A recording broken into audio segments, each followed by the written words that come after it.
Assalamualaikum warahmatullahi wabarakatuh. Kali ini untuk cerita yang berikutnya, Kak Nini akan menyampaikan satu kisah tentang ikan dan pengemis tua.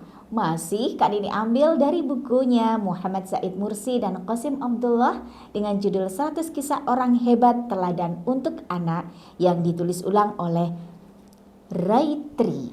Ya, baik adik-adik yang ada di rumah, Abdullah bin Umar sedang sakit.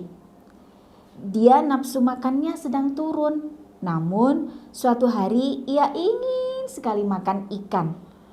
Para pelayan dari Abdullah bin Umar berusaha untuk mencarikan ikan. Berhari-hari para pelayan itu mencari ikan, tetapi belum ditemukan. Nah, suatu saat beberapa hari berikutnya, salah satu pelayan menemukan ikan segar dengan harga yang sangat mahal. Namun karena dia ingat bahwa tuannya yaitu Abdullah bin Umar sangat menginginkan ikan, apalagi Abdullah bin Umar dalam keadaan sakit, maka pelayan itu membelikan ikan tersebut walaupun dengan harga yang sangat mahal. Lalu ikan itu dimasaknya, dibakar dan dihidangkan kepada Abdullah bin Umar. Silakan makan tuan, ini ikannya. Kebetulan, alhamdulillah, saya menemukan ikan yang sangat segar. Walaupun agak mahal, tetapi karena saya mengingat Tuan Abdullah bin Umar sedang dalam keadaan sakit dan menginginkan ikan, maka saya beli saja. Oh, tidak apa-apa. Terima kasih. Alhamdulillah, aku bisa makan ikan. Nah, adik-adik yang ada di rumah, ketika Abdullah bin Umar akan menyantap ikan bakarnya, tiba-tiba ada suara ketukan pintu di depan.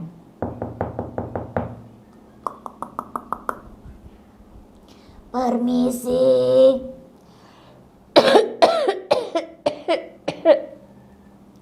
Ketika dibukakan, ternyata ada pengemis tua yang sedang sakit dan juga batuk-batuk, yang ternyata pengemis itu lalu meminta kepada Abdullah bin Umar agar diberikan sesuatu untuk bisa dimakan. Spontan Abdullah bin Umar masuk ke dalam rumahnya lalu membungkus ikan tadi dan diberikan kepada pengemis tadi. Ikan yang mau dimakan tadi, ikan bakar yang mau dimakan tadi diberikan oleh Abdullah bin Umar kepada pengemis itu.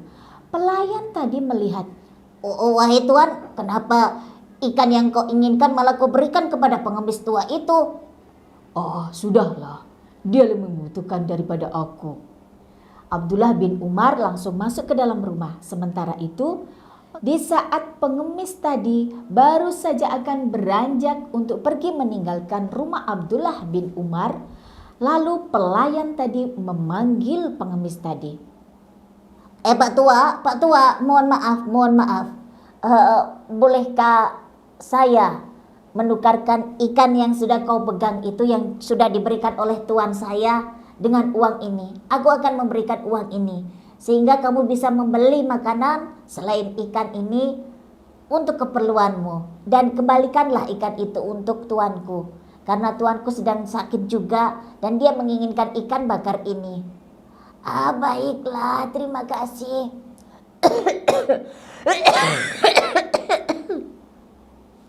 Adik-adik yang ada di rumah, kemudian pengemis tadi mengambil uang itu dan segeralah pelayan tadi memberikan ikan itu kepada Abdullah bin Umar. Tuan, ini ikannya sudah saya tukar dengan uang. Jadi pengemis tadi saya kasih uang dan tuan bisa memakan ikan ini. Apa? Abdullah bin Umar merasa kaget lalu mengatakan kepada pelayannya, Pergi, kembalikan ikan ini kepada pengemis itu dan biarkan dia mengambil haknya ini. Dan ingat, jangan kau minta lagi uang yang sudah kau berikan. Jadi biarkan dia pergi dengan membawa uang dan membawa ikan yang sudah engkau ambil ini. Baik tuan, tapi kenapa? Coba, cepat kejar.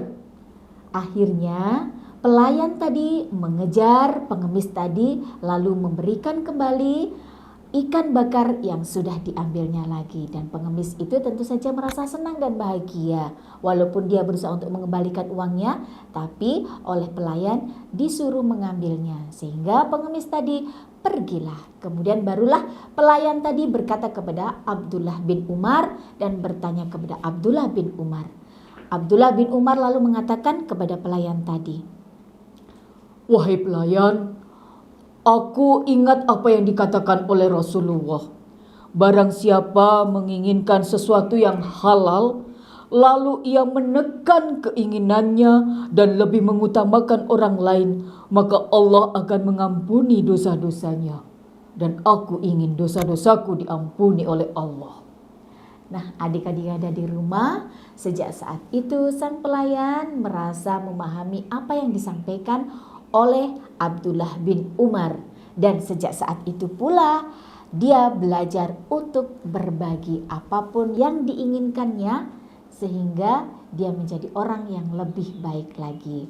Mudah-mudahan cerita ini bermanfaat buat kita semuanya. Dan tetap jangan bosan-bosan untuk berbagi, untuk berbuat kebaikan dan berbagi. Karena berbagi itu insya Allah tidak akan berkurang. Terima kasih dari Kak Nini. Sampai jumpa di cerita yang lainnya. Assalamualaikum warahmatullahi wabarakatuh.